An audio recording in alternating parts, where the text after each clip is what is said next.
रात के वक्त जब हम आसमान की तरफ देखते हैं तो वहाँ हमें बहुत सारे तारे दिखाई देते हैं। वो देखने में छोटे छोटे लगते हैं, पर क्या आपको मालूम है वो कितने बड़े होते हैं? वो हमारी पृथ्वी से लाखों गुना ज़्यादा बड़े होते हैं। चलिए आज इन्हीं तारों के जगमगाते हुए ब्रह्मांड के बारे में पढ़ते हैं। हेलो दोस्तों, welcome back to Study Brains Education. आज मैं आपके लिए ज्योग्राफी की सीरीज़ लेकर आया हूँ। आज इसकी पहली वीडियो है जिसका नाम है origin of universe. So let's get started. Origin of universe यानी कि हमारे ब्रह्मांड का जन्म कैसे हुआ। जो इतना बड़ा ब्रह्मांड है जिसमें इतने सारे प्लैनेट्स हैं, इतने सारे स्टार्स हैं, सन हैं, गैलेक्सीज हैं और बहुत सारी चीज़ें हैं जिनके बारे में हम कल्पना भी नहीं कर सकते। आखिर इस इतने बड़े ब्रह्मांड का जन्म कैसे हुआ? अलग अलग टाइम पे अलग अलग साइंटिस्ट ने इसके बारे में अपनी अलग अलग राय दी हैं, लेकिन जिसको हम मानते हैं वो है एक बिग बैंग थ्योरी, जो हमें ये बताती है कि इस ब्रह्मांड यानी कि यूनिवर्स का निर्माण कैसे हुआ। बिग बैंग थ्योरी के बारे में हमको बताया था जॉर्ज लेमाइटर ने। जॉर्ज लेमाइटर जिनका जन्म बेल्जियम में हुआ था और 1894 में इनका जन्म हुआ। यह ज्योग्राफी के प्रोफेसर थे, प्रीस्ट भी थे और एक एस्ट्रोनॉमर भी थे। इन्होंने 1934 में बिग बैंग थ्योरी के सिद्धांतों के बारे में बताया था। 1966 में इनकी डेथ हो गई थी। इन्होंने बोला कि शुरू में एक छोटी सी बॉल थी जिसमें सिर्फ एक ही एटम था, एक सिंगुलर एटम वाली एक छोटी सी गेंद थी। एटम मतलब परमाणु, जिसमें एक ही परमाणु था, जिसमें अनइमेजिनेबल स्मॉल वॉल्यूम था, यानी कि अकल्पनीय कम आयतन था। इतना कम वॉल्यूम था कि जिसको हम इमेजिन भी नहीं कर सकते, और बहुत ही ज़्यादा उसमें इनफाइनाइट टेम्परेचर और इनफाइनाइट डेंसिटी थी, मतलब अनंत तापमान और अनंत घनत्व था। अब हम किसी ऐसी गेंद के बारे में बात करें जो इतनी छोटी थी कि जिसमें सिर्फ एक ही एटम है और इनफाइनाइट टेम्परेचर और इनफाइनाइट डेंसिटी है, मतलब जिसके बारे में हम सोच भी नहीं सकते, इतना ज़्यादा टेम्परेचर और इतनी ज़्यादा डेंसिटी है। जब हम किसी चीज़ को बहुत ज़्यादा दबाते हैं, आजकल हम देखते हैं हाइड्रोलिक प्रेस होती है, अगर हम उस पर कोई स्पॉन्ज बॉल को दबाएं तो एक टाइम पे डेंसिटी इतनी कम पहुंच जाती है कि इतनी ज़्यादा हो जाती है कि वो उस बॉडी को तोड़ देती है, वो बर्स्ट हो जाती है वो बॉडी। इस तरीके से बिग बैंग थ्योरी ने भी वर्क करा। एक बहुत ही छोटी सी गेंद, एक बहुत ही छोटी सी बॉडी पे इतना ज़्यादा टेम्परेचर और इतना ज़्यादा डेंसिटी बढ़ गई कि वो एक टाइम पर वो बस्ट हो गई। वो इतना बड़ा ब्रह्मांड का रूप ले लेती है और उसके जो पार्टिकल्स इधर उधर फैलते हैं वो एक टाइम पे जाकर गैलेक्सीज और स्टार्स का निर्माण करते हैं। वही पार्टिकल्स जाकर पूरा यूनिवर्स बन जाते हैं। इस थ्योरी को बोलते हैं हम बिग बैंग थ्योरी। जो एक्सप्लोजन था उस टाइनी बॉल का, वो आज से 13.7 बिलियन साल पहले हुआ था। वैज्ञानिकों का ये मानना है कि जो बिग बैंग थ्योरी में जो एक्सप्लोजन हुआ था और जो वो पार्टिकल्स इधर उधर फैल रहे थे वो आज भी फैल रहे हैं। इसी वजह से जो अलग अलग गैलेक्सीज हैं उनके बीच में स्पेस बढ़ रहा है और आने वाले लाखों बिलियन साल बाद ये गैलेक्सीज का स्पेस बहुत ज़्यादा बढ़ जाएगा। लेकिन क्योंकि हम सिर्फ एक ही पॉइंट पर रहते हैं, मतलब इतनी बड़ा ये टाइम पीरियड है, तो हमारी जीवन काल तो कुछ भी नहीं है। तो इस वजह से जब हम ऑब्जर्व करते हैं तो हमको ऐसा कुछ भी दिखाई नहीं देता अपनी आंखों से, टेलीस्कोप से, कि किसी भी किस्म का कोई मूवमेंट हो रहा है। अब हम बात करते हैं फॉर्मेशन ऑफ स्टार्स की। तारों का निर्माण कैसे हुआ। जो तारे हैं इनका निर्माण आज से 5 या 6 बिलियन ईयर्स पहले हुआ था। अब ये तारे बने कैसे, अच्छे से देखते हैं हम उसको। ये टॉपिक ज़रा ध्यान से सुनिएगा, और अगर आपको वीडियो अच्छी लग रही है तो चैनल को सब्सक्राइब करें ताकि ये सीरीज़ बहुत अच्छे से चलती रहे और इसको ऐसे ही सपोर्ट मिलता रहे। चैनल को सब्सक्राइब करें और अपनी राय कमेंट में दें।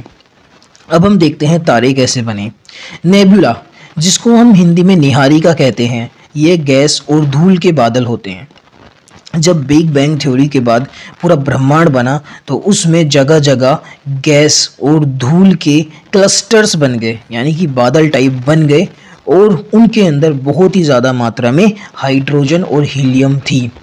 जब वो क्लस्टर्स बन गए वो ग्रेविटी के कारण ये नेबुला आपस में मिल जाते हैं। जो नेबुला होते हैं, अलग अलग नेब्यूला, अलग अलग निहारिका, ग्रेविटी की वजह से एक दूसरे की तरफ खींची चली जाती थी, और जब वो एक दूसरे में मिल जाती थी तो वो ग्रेविटी की वजह से ही एक गोले का आकार ले लेते हैं।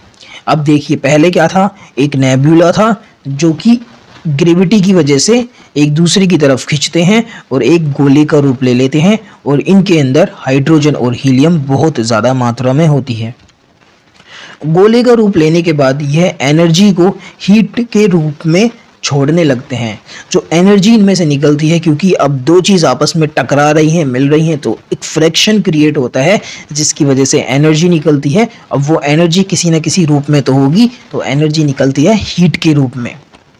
बहुत ज़्यादा तापमान इसके अंदर हो जाता है और दबाव, जिसको प्रेशर बोलते हैं, इसी कारण ये रोटेट करने लगते हैं, यानी कि अपने एक्सिस पे ये गोल गोल घूमने लगते हैं।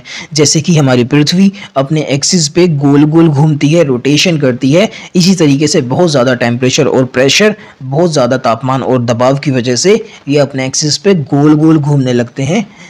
इसके बाद क्या होता है, ये तारे बनने का पहला चरण है। मतलब जब ये एक गोल रूप ले लेते हैं, उसके बाद गोल गोल घूमने लगते हैं, यह तारों के निर्माण का पहला चरण है। इसको हम प्रोटोस्टेट कहते हैं। इस चरण में वो धूल को अपनी ओर खींचता है। जब वो गोल रूप ले लेता है, एक गोल आकार बन जाता है, तो उसके अंदर ग्रेविटी का निर्माण होता है। जो आसपास की धूल है वो उसको अपनी तरफ खींचता है और उसका जो साइज़ है वो लगातार बड़ा होने लगता है।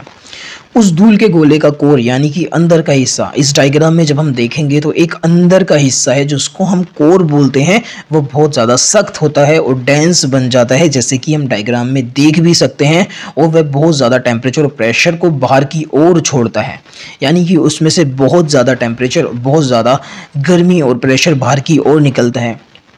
इस धूल और गैस के गोले में मौजूद हाइड्रोजन के एक आइसोटोप, जिसका नाम ड्यूटेरियम है, उसको ये फ्यूज करता है। अब इस लाइन को ज़रा ध्यान से सुनिएगा।